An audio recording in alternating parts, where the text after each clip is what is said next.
What's up, everyone? Damn boys, back at it, man. Another coaching video by demand.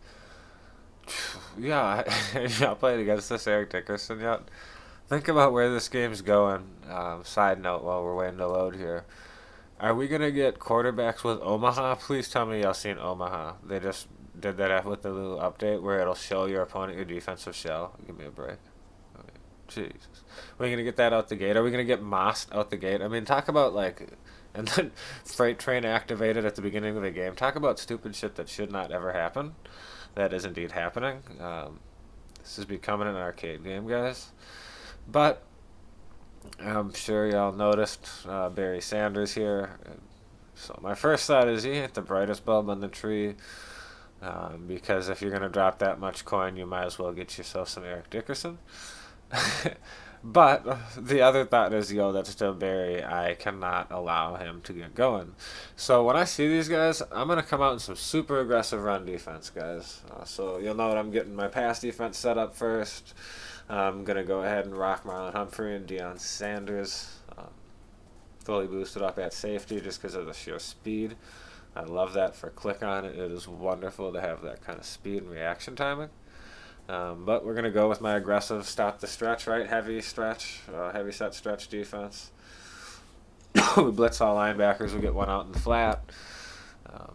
Man up the backside corner. Boom. Got him. Get it. Got it. Good. All right. Like, get out of here with that. So he's lost his X factor on the first play of the game. If I'm not doing this, guys, I'm going to do the same setup, except out of the cover 4 in the 3-4 odd. And you will see that later in this game. But I mean, you could probably just go engage 8 at that point, too, and make the setups from there. Doesn't really matter.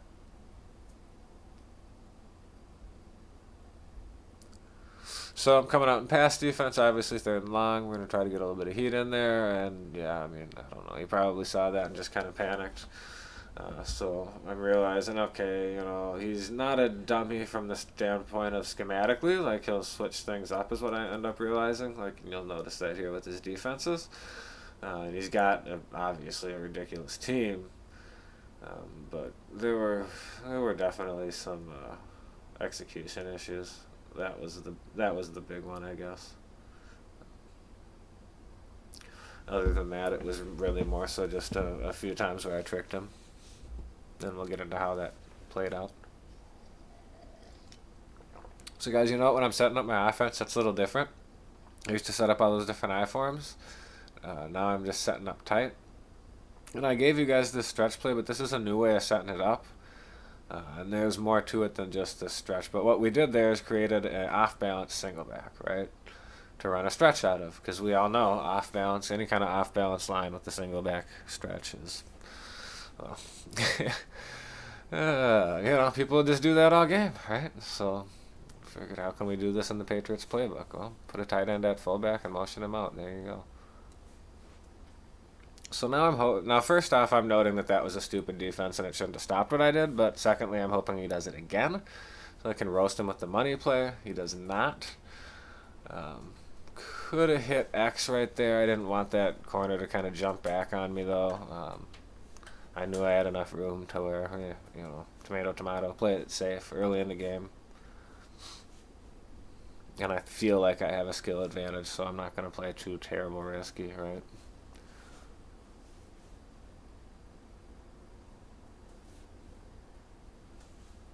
So I'm looking now for a cover 2, right?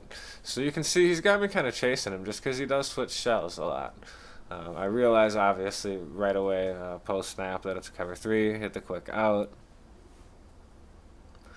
You know, just take the quick yards. I recognize that I'm wrong, but something's open, just take it.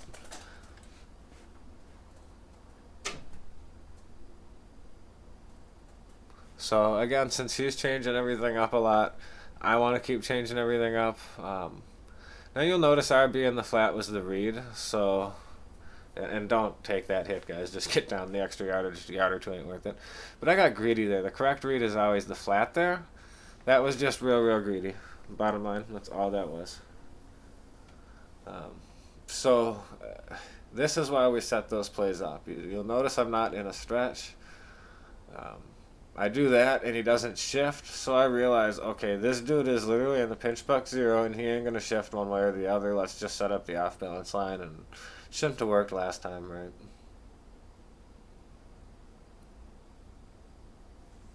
So we get our touchdown. In my estimation, the proper way to use the run game. Not every single play.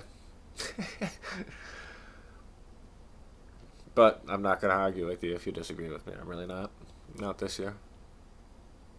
Can you tell I'm a little bit salty about these NFL 100 running backs? I had a game where I was playing against Eric Dickerson. Dude had a 9-play touchdown drive. Every play, I hit Dickerson in the backfield. Every play, he broke the tackle and continued to run. So this dude's standing in the end zone with his X Factor still lit up, and I've hit him in the backfield every play.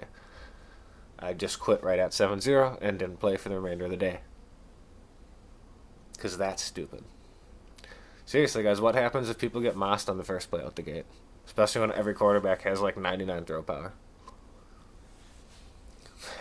So, guys, I'm getting my odds set up just because I hadn't run that at him.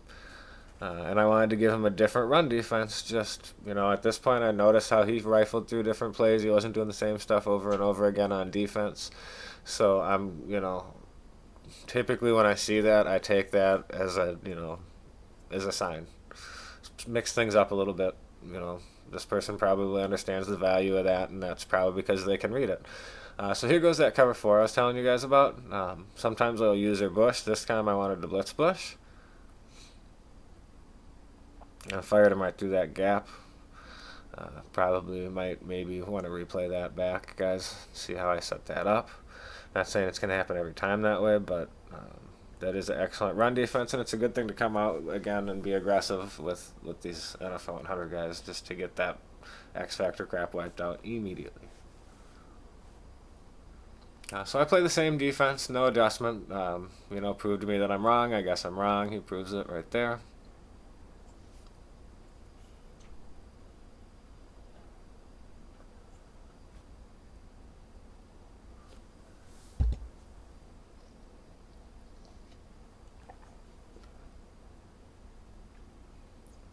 So I back off, play the 3-rec, and put some man coverage in. Obviously, the man coverage didn't do anything.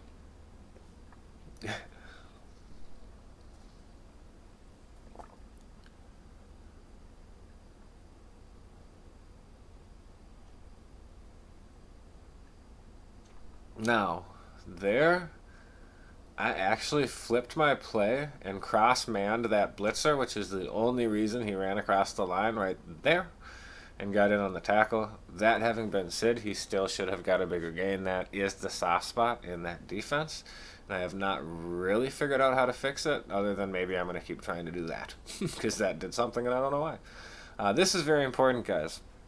He's flipping them around back and forth, and it's obvious based on the adjustments that I'm making that I'm in a cover 2.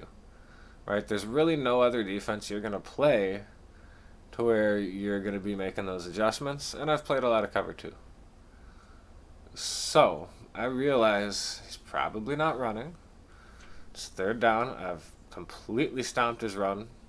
Madden's given me even a little bit of love there out of the nickel triple where I stopped that. So I am going to go ahead and set up some bait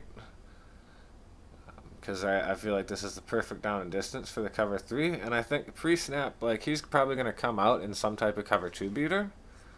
Right? So, I'm figuring, there's going to be some stuff streaking up the field there, if not both of them. That's why I set it up this way.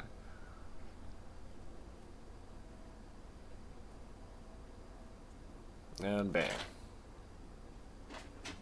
Good night. That'll force a rage quit. That'll do it. So, guys, I hope this was helpful. I felt like it was really important that I got a coaching video out there that addressed these new running backs. And also, man, y'all requested it, so shout out to y'all. Appreciate the request. Like, comment, subscribe. Peace.